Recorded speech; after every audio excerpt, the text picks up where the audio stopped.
Hey guys, Slimber here, and today we're going to do something a little bit different with my video. Today, we're going to not really do a reaction to anything specifically. We're going to do, I guess, why I support Bernie Sanders. Let's get into that. I wrote a bunch of stuff on my phone as to why, and we'll get right into that. Hi, I'm Bernie Sanders. I'm running for president. So one of the bigger reasons I'm a big fan of Bernie Sanders is he's against too big to fail banks, saying no single financial institution should have holdings so extensive that its failures would send the world economy into crisis.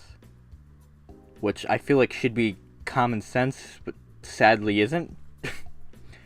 But, you know, that's a big reason I'm a supporter of Bernie Sanders. Today, 3 out of the 4 largest financial institutions, J.P. Morgan Chase, Bank of America, and Wells Fargo, are nearly 80% bigger than before we bailed them out because they were too big to fail.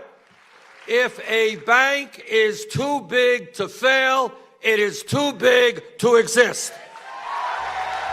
Bernie Sanders has introduced legislation in the past to try to get rid of offshore tax havens. You know, if you ever heard of like the Panama Papers and shit like that, I'm sure you know what I'm going about. Basically, companies take their money and hide them in different countries so they don't have to fucking pay taxes and shit on it. The corporate taxes. Basically, that's what it is. Apple does it. It's not really a secret either. It's they do it right in front of your fucking face. But yeah, he's done that before. No, he hasn't had moved his money offshore. I mean, he's, you know, tried to move companies. What am I even saying? You should get the gist by now. Panama is a world leader when it comes to allowing wealthy Americans and large corporations to evade U.S. taxes by stashing their cash in offshore tax havens. No one can legitimately make the claim that approving this free trade agreement will significantly increase American jobs. Then why would we be considering a standalone free trade agreement with Panama? Tiny little country. Well, it turns out that Panama is a world leader when it comes to allowing wealthy Americans and large corporations to evade U.S. taxes by stashing their cash in offshore tax haven. And the Panama Free Trade Agreement will make this bad situation much worse. Although I do not entirely agree with Bernie Sanders' plan for the Middle East. I think we should entirely pull out of the Middle East. I do like that he wants Saudi Arabia and Kuwait to, you know, not... I mean, they are doing something, but not a lot. And they're very wealthy. And he wants them to actually deal with ISIS, since they're more really their problem than ours. So that's kind of a big reason I support Bernie Sanders, but ultimately I would prefer we just pull out of the Middle East in general, and, you know, obviously they'll have to solve it at that point. ISIS clearly is a brutal, dangerous organization. We all agree that it has got to be defeated. Here is my concern. My concern is that the United States gets involved in a quagmire, in a never-ending war, that it is the United States of America, our soldiers, our taxpayers, who are defending the royal family of Saudi Arabia, who are worth hundreds of billions of dollars. Now, if this is such a crisis to the region, why are the Saudis have a big Air Force, you know? They got a lot of F-16s. Why aren't they involved? Why isn't Kuwait? You remember Kuwait? We kind of forget Kuwait. We went to war to put the Kuwaiti government back. Where are they? Where are the billionaires in Qatar? So we need, if these guys in the region think that ISIS is such a great threat, they got to put some skin in the game. I don't see that at this point. I don't see the Saudi Arabian Air Force, which, for example, which has a lot of U.S.-made F-15s and F-16s. I don't see them launching any airstrikes against ISIS. But they're very happy to have us do their work. Another Middle Eastern thing is he's introduced legislation since the Saudi Arabia killed the Jamal dude, the fucking reporter dude or whatever they killed. He's introduced legislation to try to pull out of Saudi Arabia's intervention in Yemen, because since we're involved with that, he's introduced legislation before to try to pull out of that, and I like that. He's introduced a lot of bills to try to help veterans out, which we should be helping our veterans. It's a big reason I support Bernie Sanders. If you just look into it, he was head of something in the Senate that helped veterans. But yeah, he's introduced a lot of bills too that try to help veterans out. Bernie Sanders is a strong supporter of single-payer healthcare, and we fucking need that badly. You know, your healthcare company can kind of fuck you over right now. So, you know, single-payer healthcare, I almost call it healthcare is the way to go. I made the Affordable Care Act, along with Jim Clyburn, a better piece of legislation. I voted for it. But right now, what we have to deal with is the fact that 29 million people still have no health insurance.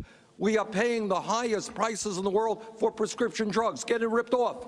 And here's the important point. We are spending far more per person on health care than the people of any other country. My proposal: provide health care to all people, get private insurance out of health insurance, lower the cost of health care for middle-class families by $5,000. That's the vision we need to take. He supports the Robin Hood tax to try to get college tuition free or whatever. I know somebody's gonna, you know, want an explanation on this. The Robin Hood tax, basically what it is they take 50 cents out of every $100 you spend in stocks. And so, which isn't bad when it really comes down to it. That's not a terrible tax. It's pretty cheap, to be honest. Especially if you can afford $100 stocks. But yeah, he's openly advocated for criminal justice criminal justice reform. He's introduced many laws. Well, tried to introduce many laws. And though he had some sketchy things in the past, like in 1994, he passed a bill which kind of increased the prison population. But currently, you know, that was, what, almost 30 years ago? In 2024, that'll be 30 years ago.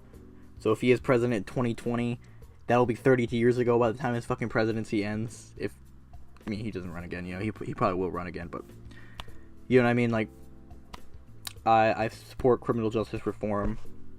I think there's a lot of methods we can take, and yeah. Speaking criminal justice reform, he would like to move marijuana from being a Schedule 1 drug. He wants to remove that off the federal, from a federal level, from being a Schedule 1 drug. I'm clearly not a very good talker right now, but I support that. What else is there? Oh, you know, I said I had this written down, but yeah, I don't know if I had written anything else down on that, but yeah, fucking, he supports, I guess, legalizing marijuana federal record level. You and Cory Booker, I think, are on that piece of legislation together. It seems like there's a breakthrough now with the Democratic Party on this issue. Well, you know, during my campaign, I talked about it. That was one of the many issues that was just too radical. But you know what? Prohibition doesn't work. Studies show that over half the American people smoke marijuana. It is insane to be arresting some 600,000 people a year for possession of marijuana. States are moving forward with decriminalization, legalization. Vermont moved forward with decriminalization. So the time is now to say that we are not going to punish people for smoking marijuana. States want to go forward and legalize it. That is their right. If prohibition doesn't work, though, doesn't the logic that extend past marijuana? To crack cocaine, heroin, ecstasy. I mean, if the issue is prohibition, right, they're all prohibited substances. And Portugal, I think, has moved in that direction. They have. I mean, let's take one thing at a time. This is a major step forward. And I'll just fit these last two things into one clip. So the first thing is that he wants to require companies to provide more sick leave and more vacation leave for employees. Because a lot of companies, if you get sick, you're kind of going to lose your fucking job if you don't go to work. So, I mean, you might have a couple sick days, but you don't get many. You don't get a lot. And another thing is he is not running off corporate donations. It is strictly a grassroots thing. And that is why I'm a big supporter of Bernie Sanders. That is literally one of the bigger reasons why is the non-corporate donations thing. And I guess that's it. Leave a like, leave a comment, follow me on Twitter, and yeah, Slimber out.